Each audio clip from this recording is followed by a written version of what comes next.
not giving me mic. Mic तो दीजिए, mic तो दीजिए। माइक दीजिए, लेकिन बोलेंगे आप। माइक नहीं है सर। माइक तो चालू है। आप बहुत ही इमोशनल चेहरा दिखा करके ये तो ठीक नहीं है, हाउस को आप गुमराह नहीं कर सकते हैं। अगर आप लोग सर, अगर आप चाहते हैं कि इस देश में सिर्फ बीजेपी बोले तो मैं चुप होकर यहाँ बैठ जाता हूँ, मैं बैठ जाता हूँ, कोई प्रॉब्लम नहीं। मैं राहुल गांधी हूं, डरता नहीं हूं, सच बोलता आया हूं, सच ही बोलता रहूंगा। आईना सरकार को दिखाता रहूंगा। अब भले ही आप मेरा अपमान कीजिए, जनता के लिए आवाज उठाता रहूंगा। दोस्तों, ऐसा राहुल गांधी ने तो कहा नहीं, लेकिन लोकसभा में सरकार की ओर से जैसा व्यवहार राहुल गांधी के साथ किया गया, उसे देखकर मुझे लगता है बात का बतंगड़ कैसे बनाया जाता है, सच कहने वालों के साथ कैसा सलूक किया जाता है, यहां आप सरकार के पक्ष को जानकर समझ जाएंगे। अब दोस्तों, मैं ये क्यों कह रहा हूं कि राहुल गांधी के साथ अपमान किया गया? इस बार तो पिछली बार से बड़े वाला अपमान किया गया, लेकिन इसके बावजूद भी राहुल गांधी जनता तक अपना मैसेज पहुंचाने में कामयाब हो गए। सरकार की नजरों में हार कर भी राहुल गांधी जीत गए। नमस्कार दोस्तों, मैं हूं परवीन सानी।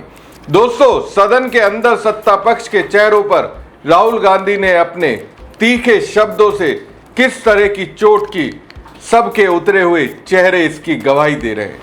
लोकसभा स्पीकर ओम बिरला के चेहरे से वो मुस्कान ही गायब है।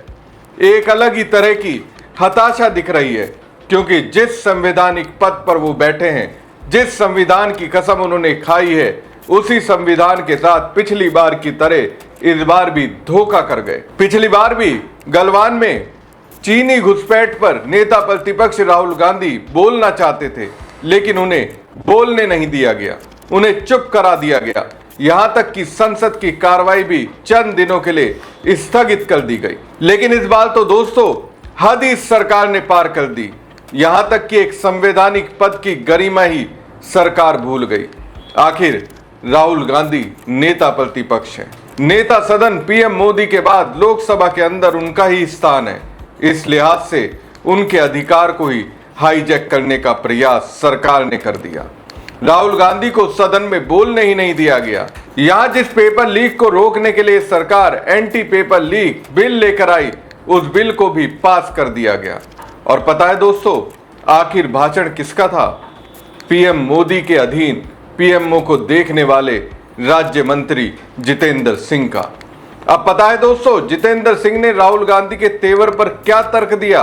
वो कहते हैं, जब राहुल गांधी कहते हैं गोली चलाने का आदेश गृह मंत्री ने दिया और उसका प्रमाण भी नहीं दे पाए, गोली चलाने का आदेश मंत्री नहीं, मजिस्ट्रेट, डीएम या एसडीएम देता है। राहुल गांधी को सार्वजनिक जीवन के अनुभव का भी अभाव है। गोली नहीं चली, टीयर गैस का इस्तेमाल हुआ।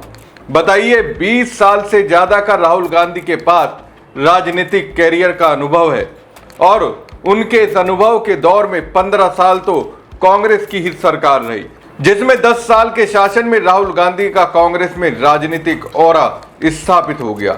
फिर भी जितेंद्र सिंह कह रहे हैं राहुल गांधी को सार्वजनिक जीवन का अनुभव नहीं है।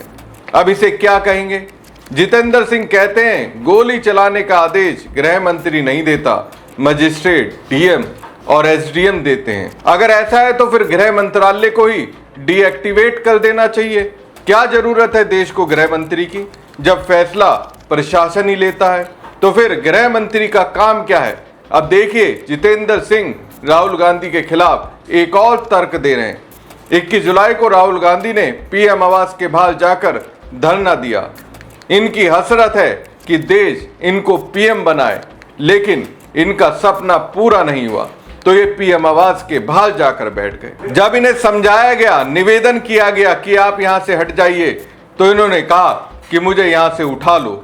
दोस्तों, मेरे जैसे लोग जो कॉकरोच जनता पार्टी के आंदोलन को बेहद ही बारीकी से देख रहे थे, उन्हें ये बाखूबी मालूम है, अगर राहुल गांधी ने इस तरह पीएम आवास के सामने धरना नहीं दिया होता तो पेपर लीक के मामले में सरकार झुकती नहीं।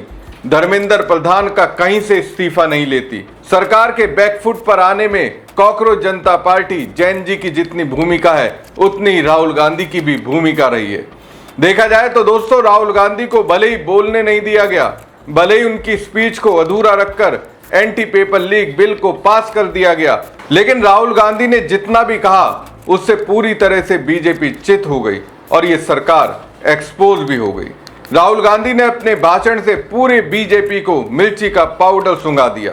लोकसभा के अंदर जहां बीजेपी के सांसद बौखलाए, वहीं अंदर बीजेपी आरएसएस की विचारधारा को घोलकर पीने वाले लोगों के दिमाग की बत्ती इस तरह से बुझी कि वो खुद राहुल गांधी की कही बात, जिसमें सीधे पीएम मोदी का नाम नहीं लिया गया, उसको सबके सामने रखने लगे। दोस्तों, ये है संगीत रागी।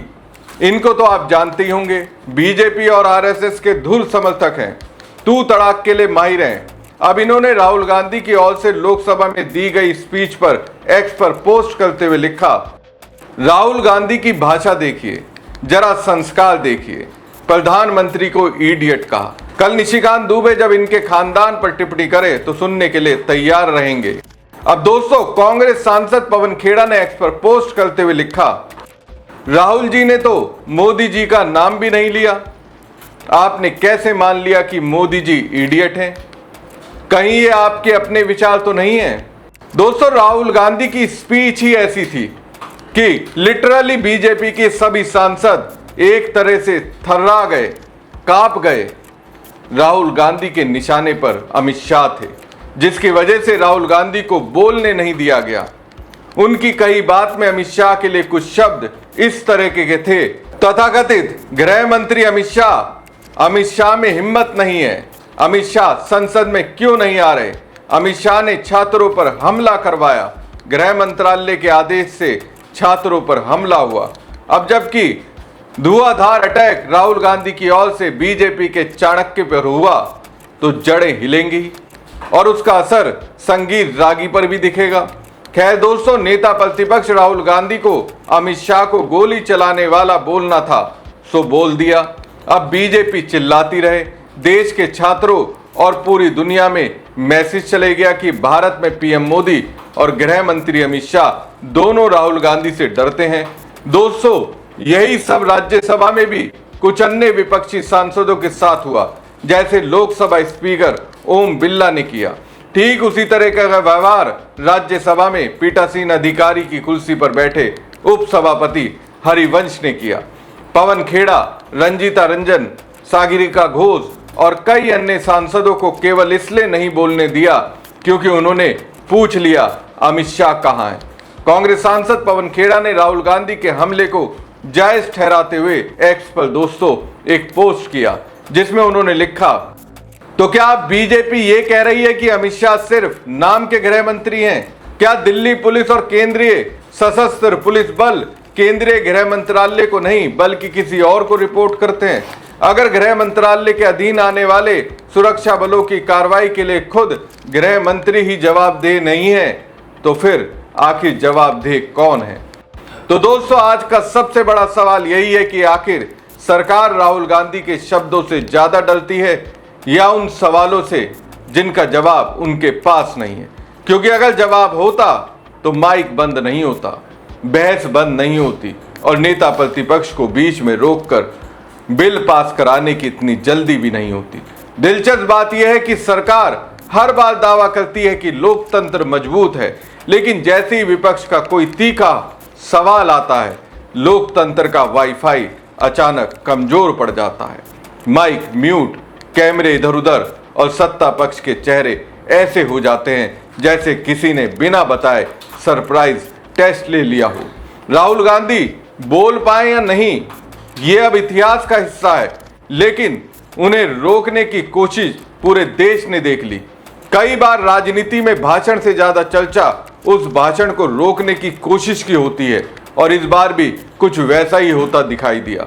खैर, लोकतंत्र में सवाल पूछना विपक्ष का काम है और जवाब देना सरकार का, लेकिन अगर सवाल पूछने वाला ही सबसे बड़ा अपराधी बना दिया जाए तो फिर जनता यही पूछेगी कि आखिर डर किस बात का है।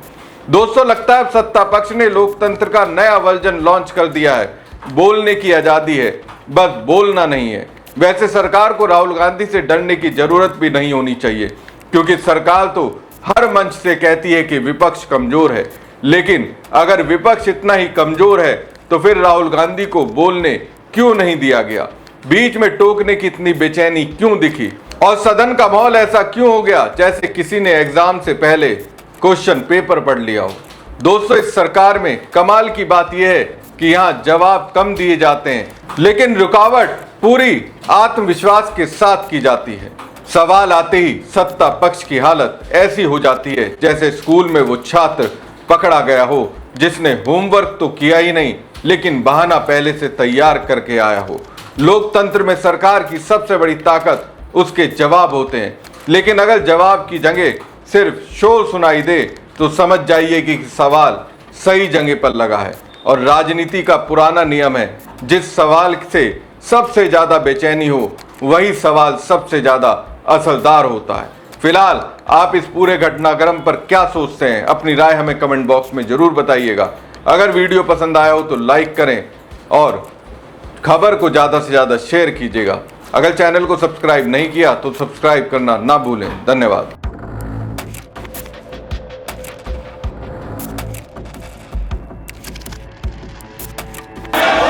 He's not giving me mic.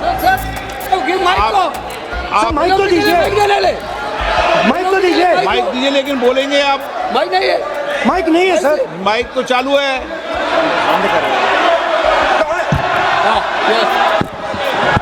आप मानिए बोलो। से, लेकिन सदन की गरिमा से बोलेंगे आप। मैं बोल सकता हूँ सर। आप बोल सकते हैं, लेकिन सदन के नियम प्रक्रियाओं से बोल सकते हैं। उनको आप बैठाइए सर। नो।